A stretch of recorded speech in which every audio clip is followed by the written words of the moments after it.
This is Big Rich. We got Kid Austin today. You know what I'm saying? Don't forget to subscribe to your YouTube channel. Hit that like button. Don't forget to share. Share it to all your platforms. All right. Right, Kid Austin. How you doing? How you doing, man? This is Big Rich from Real Boxing Facts. How you doing? Pleasure to meet you. Nice to meet you too, man. All right. Hey, so first of all, you got a fight coming up? Yes, August 20th in San Antonio. My first fight in Texas for a Texas title. Okay. Hey, so tell me about how many amateur fights did you have? A lot.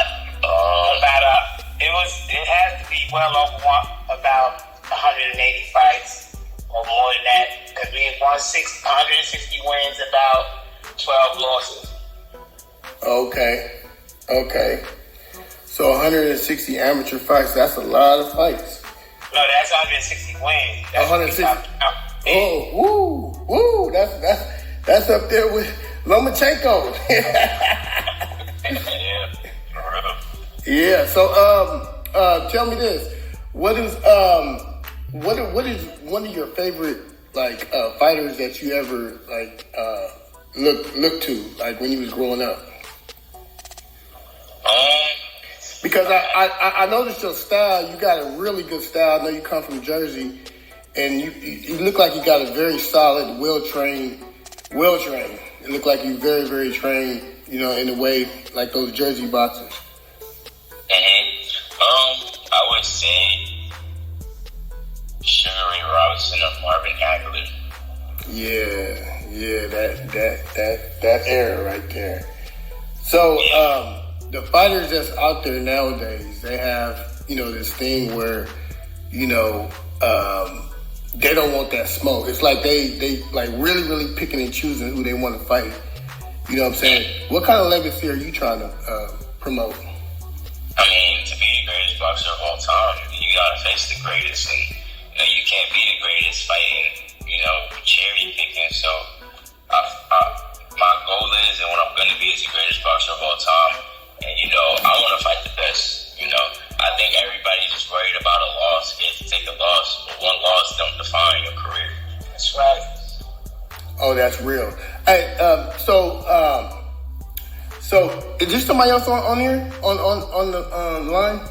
It's my dad. Oh, hey, hi Pops, how you doing, man? I'm fine. How you doing? I was wondering. I was like, man, am I talking to two people? I was curious. So, you got 6 wins. So, there's fighters out there like the route that Lomachenko took. He was willing to fight. Like, he didn't even have, I think, 1 win as a pro. He had a lot of amateur fights. Are you trying to take that similar route? Were you willing to fight anybody at this weight right now? Oh yeah. Because I'm gonna tell you, your skill set, you have the skills, to be on that, on that level. You know what I mean? From what I saw. Yeah, at this right now, it's really anybody fighting. Everybody want to look cute or just in there to get a paycheck. But at the end of the day, I'm fighting. Be honest, I feel like I'll knock out anybody right now on this stage. Yeah, because you got Tank, you got y'all both well skilled like fighters in terms of what I'm saying, and he's doing this thing right now, and so it's like. Floyd, he prepared champions for he's ready for his fight with Gamboa. He's ready for his fight. But with Shakur Stevenson, and none of these champions, I can't say none of these champions can't do nothing with him, but Floyd is on that level. So we already know, because he be getting the champions ready for their fights. So, right. Get ready, and this is before he even had one profession. So we already know he's on that level, and I'm saying that this is on his level, the ones that they have now. Right. So that's why I'm trying to figure out, are you just trying to call people out right now? Because it's like when you have a deep amateur background, like that, you've already been in there, seen all the styles, and fought damn near. If you got over 160 fights, you know what I'm saying, you didn't seen it all. You know what I mean? Right, it's no rush from now. We want to fight everybody now. We already called out Devin Haney, the exhibition for $1 million, 6-round exhibition. They said we'll stop him at 4. So, I mean, it ain't we call Chris Colbert out. We call him out the champion. They don't want to fight us, so we're going to keep grinding until we get him in the ring. To now they have to fight us. So, right, and I think if I was on that level, I think I would take the fight, because that's kind of like what One Time didn't do when Earl Spence was calling him out when he had, he didn't have that many fights. You know what I'm saying? He been calling him out for a long time, and now One Time wanted to fight him now because Earl Spence is the man. You know what I mean? Right. Yeah. So that's probably similar, because honestly, if you didn't have that many amateur fights, then taking your time would be probably smart to do. You know what I mean? But when you have over 160, it's like, man, it's time to get it in, like Lomachenko did. Right. I mean, because even when Lomachenko lost his first fight, they damn near took it off the record. Oh, bro, they act like it don't exist. It's like it exists. Salido came in overweight, and that was a pro move. But you know what I mean? But the bottom line is that L is an L. But it didn't affect Lomachenko. You know what I mean? But you know how that situation is with different chains of people and different promoters. They're gonna move that style of fighter a different way than they will move an African American fighter. Yeah, that's true. Real is real. We gotta work 3 times harder than anybody else to claim ours. So I seen that you was you got that look. Are you looking to get into acting and stuff like that? Yeah, I'm already in that.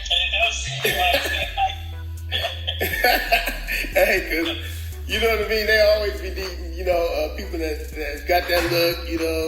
Get in them action movies, and that'd be a good move. Look like, you know what I mean. Yeah, right now he have a lead role in Freeway Rick Ross movie that's coming out. And he's in 4 commercials already, did title commercials and stuff like that. So he's been acting in the front of the camera since he was younger. Oh, okay. That's why I was wondering. I was like, yeah, that's a natural, progression to doing that while you boxing. You know what I mean? Yeah, especially on that downtime to keep him out of trouble. Oh yeah, for sure. That training is like number 1. So, is there anybody that you do want to call out? I mean, because have you been in Floyd's gym, right? Nobody want to go down there. Well, I'm talking about in terms of like the doghouse and the doghouse rules and all that. Repeat that again. We always run into door. Anytime we go to these champion gyms, they try to have some doghouse rules and stuff like that. But they're not going to take too much power. I don't care if they put them on 30 minutes, 5 minutes. They get cracked by Floyd. They want those minutes to go by fast. That's real talk. Hey, so tell me this: over 160 amateur fights, have you ever had your Floyd Mayweather moment in the ring where you actually got caught and you had to like battle back, kind of like Ryan Garcia when he got caught? I've been dropped before, and I've been rocked where I've seen 3 of my opponents. I done been through it all, so the fact that I went through it in the amateurs, I learned my lesson to, keep my chin down and most of the time hand it up. I'm used to it. And I had my Floyd Mayweather almost a couple of times. Yeah, because that's kind of like what I want to see in a young fighter. I want to see him go through something, you know what I mean, and battle back, because that durability, it means a lot, you know what I mean? Like, people don't realize that. But really, I got to cut you off, but really that's not the science of boxing. Yeah, it's not. It's actually not to get caught. But I think that boxing is missing. They just need that. I don't know how old you are, but when I was younger, we had this Mike Tyson era. Yeah. That's what they need right now, the champion that don't hit Boston gonna bring. Right. I get that. I'm almost 50, so, but Remember that era? yeah, I remember that era. But and I also remember like when Roy Jones, you know what I mean, he went, you know, down there 45, 46 fights without actually getting touched. So that's where we come from. Yeah. It's not like that now. It's like rock'em sock'em robots now. Right. And yeah, I do encourage all fighters to work on your defense. You know what I mean? Because these fighters nowadays, they come in there and they want the ball. Like your career gonna be shorter. You know, 2 or 3 years at the best. Oh man. You know what I mean? So Floyd, he's gonna show that side of things, like bring the excitement back to boxing, but leaving out that ring still being pretty, no marks on his face. You know. Yeah, I seen that jab. He got an excellent jab. Well, in fact, what's your favorite punch? Uppercuts from my left hook. Yeah, I seen that. Like he jab better though. If he was a jab, like I've been telling y'all, really see his jab, it's amazing. But I like my uppercuts and left hooks. Yeah, I seen that jab. That jab is a very stunning jab, man. It really like makes the fighter reset his whole game plan. You know what I mean? From what I saw. And that's what I see all the time. I be trying to tell him. Yeah, I'm just telling you, from what I saw, I seen that hard jab that you put on him. It kind of like stuns him in a way where, you know, they're like, damn, if he's jabbing like that, what's that right hand look like? Then they go on retreat mode. They don't want to come in anymore. Yeah, and that's kind of like what your dad's saying. Like, you know what I'm saying? Sometimes you could, like, Mike Tyson used to literally scare fighters. So they'd be literally scared before they even fight him. You know what I mean? He'd be intimidated. So it's all kind of ways that you could, like, stop your opponent from actually throwing punches. Because they'd be scared. They'd be really scared. So, let me ask you about the trilogy with Wilder and Tyson Fury. Because he's more of a knockout type of a puncher that knocks damn near everybody out. You know what I mean? What do you think about that? Wilder is going to knock Fury into a coma. That's my opinion, but Floyd got a different one.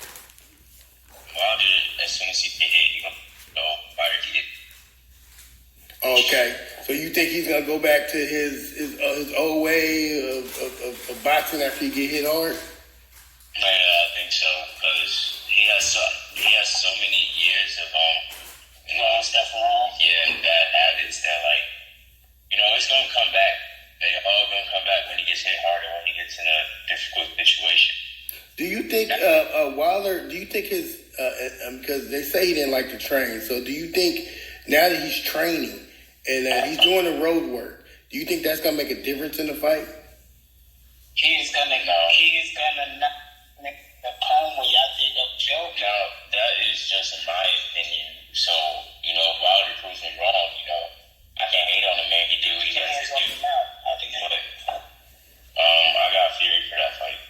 You got Fury? Mm-hmm. Okay, what about Teofimo Lopez? Because he's more like in line with pretty much you. Cambosos, I mean, do you think they're gonna end up fighting, or I mean, are they supposed to be fighting? Because that's a fight that you could actually call out. You know what I mean? Yeah, to be honest, I don't even know who the other dude is that he's fighting. But so I would have to go with Lopez on that one. Okay, but yeah, like I said, so you'd be willing like to hop in at any moment. Oh yeah, on belts. Yeah. Well, you said I didn't hear you, Pops. What'd you say, Pops? I was saying hop in with which one? It's different fighters. Well, I mean, I don't know if they canceled the Cambosa fight completely yet, Right. but and if they did that, I think that's kind of like Lopez is like, whoo, that's that has to be classified as a duck. A lot of people don't understand Lopez can really fight. Yeah. Like, really fight. And I don't think he's been challenged before he had to go into his bag. Like, Lomachenko wasn't even a challenge for him, truthfully.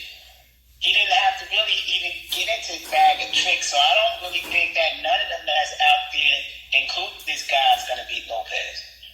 Yeah. Not at 135. Maybe if they move up to a different weight, but 135, nah, he's too strong. He's a big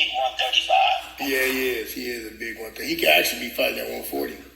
Right. So I don't think at 135 anybody. The only one who beat him at 135 is his own body. Right.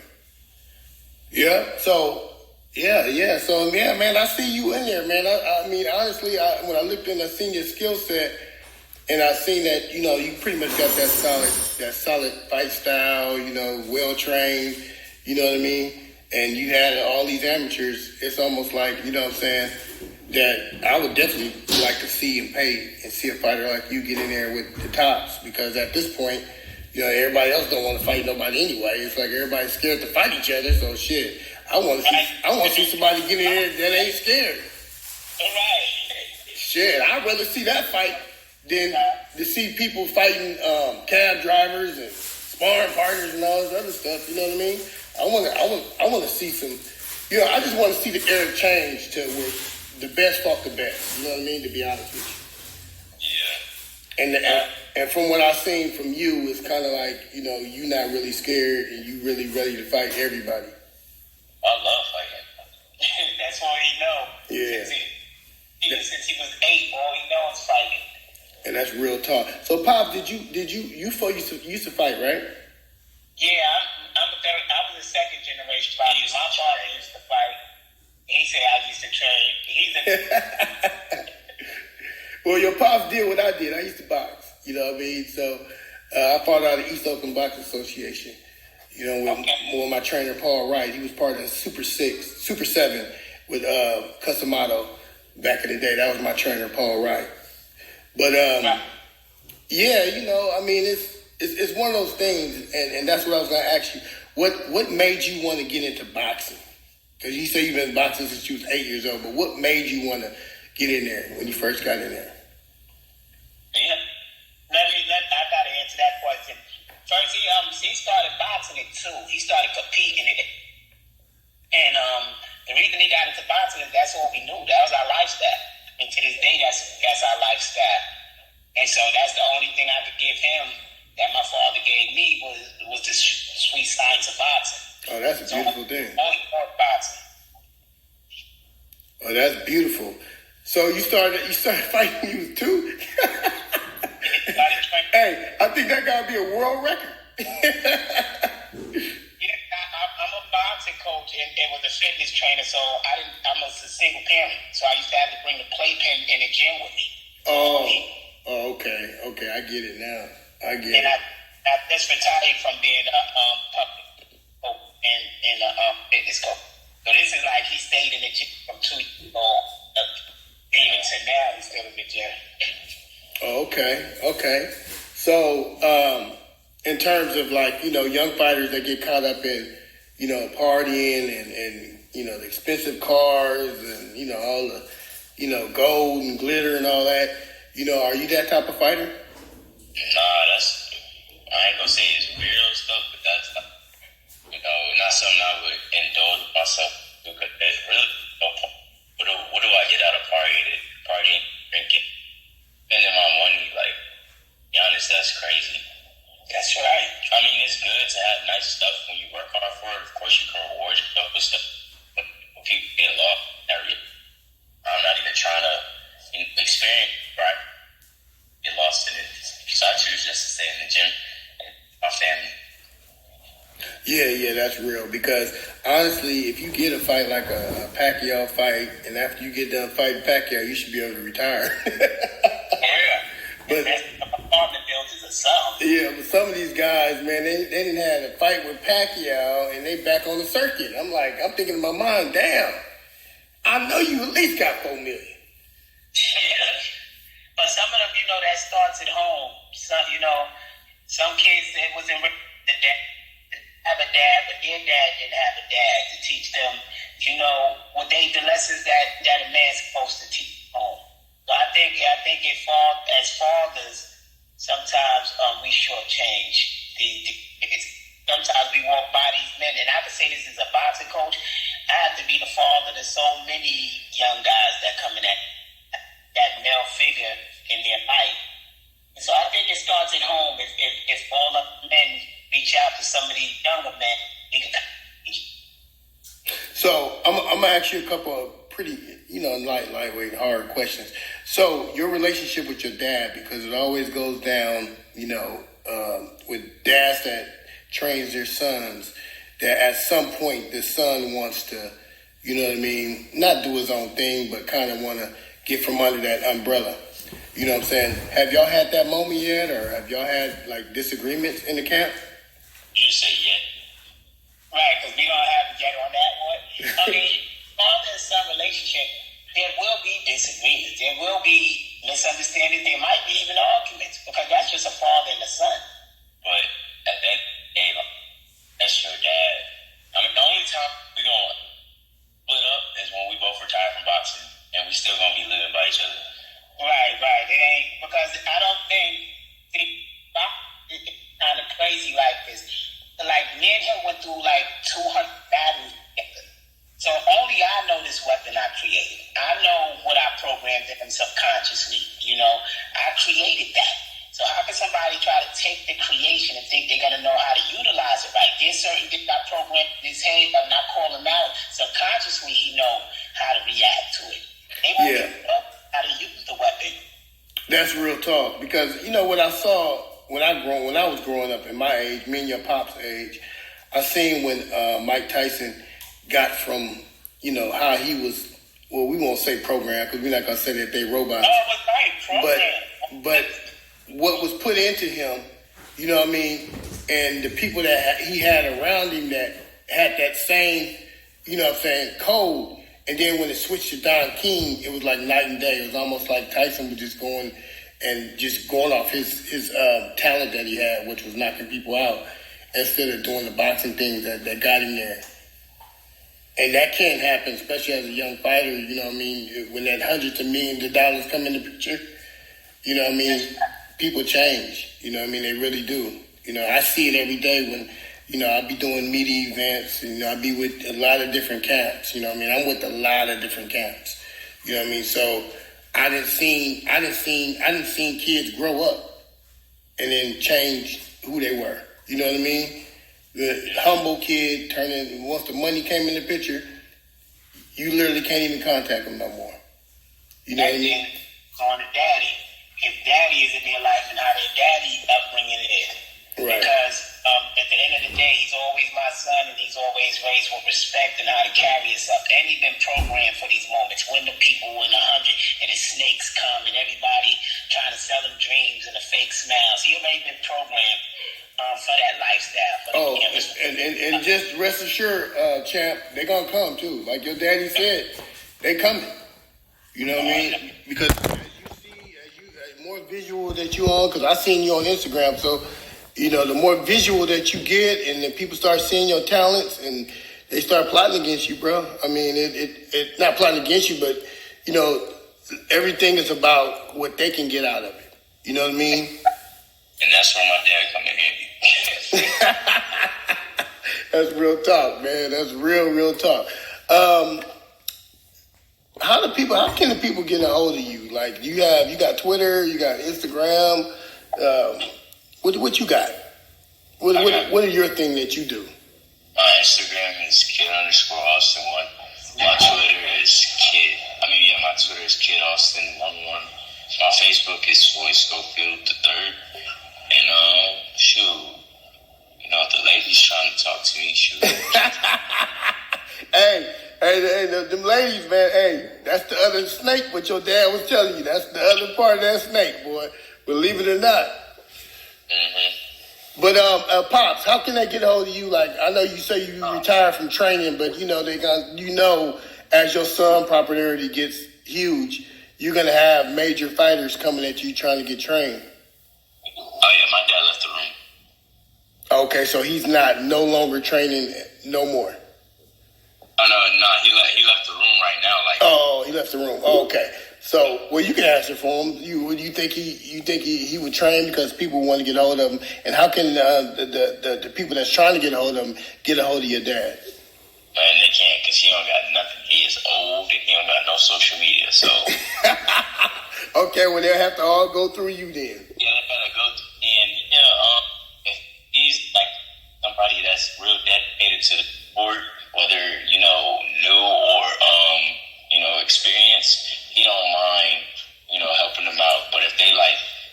taking nothing serious and fooling around, he is not going to waste his time. Hey, so give some shout outs. You got any shout outs you want to shout out to anybody? No. Shout out. Oh, wait, yeah. I shout out. That's working hard. I shout out amateurs. Yeah, well, amateurs coming out. They working hard. I was going to say shout out to Davies Entertainment. Yes. And Mr. Cameron Davies and the whole Davies team. Okay. I would like to give shout out to Freeway Ricky, my grandfather. Oh, yeah. Freeway Ricky. I interviewed him about 2 weeks ago. I think it was 2 or 3 weeks ago. Curtis Meeks. Curtis Meeks, yeah. 21 Curtis on Instagram. And what's the name of that movie? Are you allowed to put it out now? Or? We can't tell that yet. Okay.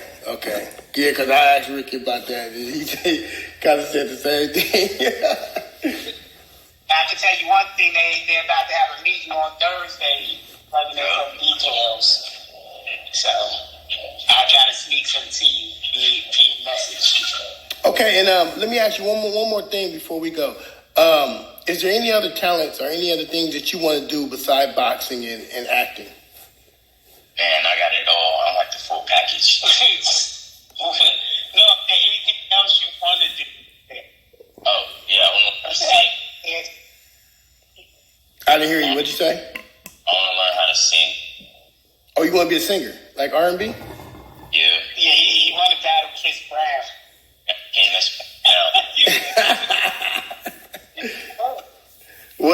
Would that be a hell of a combination? You'd be able to act, sing, you know what I'm saying, box, you know what I mean?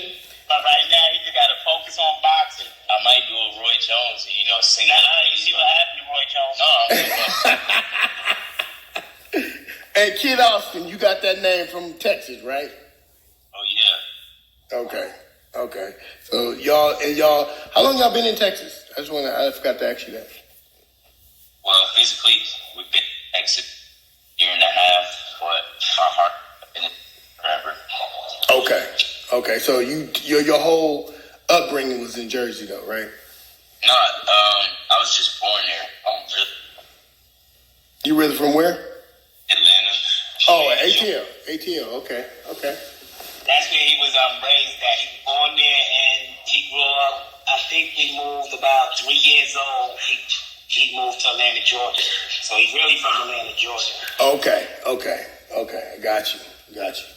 All right, man. It was good hearing from you, man. I wanted to definitely reach out to you because I was, you know what I'm saying. I know I got a video interview. I'm probably gonna set up with you, but I definitely wanted to get you online because I want to, you know what I'm saying, talk to this guy that had all these skills, and I just, you know what I'm saying, young fighter that, you know what I mean, that I wouldn't mind paying to see. Yep, I appreciate you. Well, thanks a lot. No problem. All right, Pops. I'll see y'all later. All right, have a blessed one. You too. Bye-bye.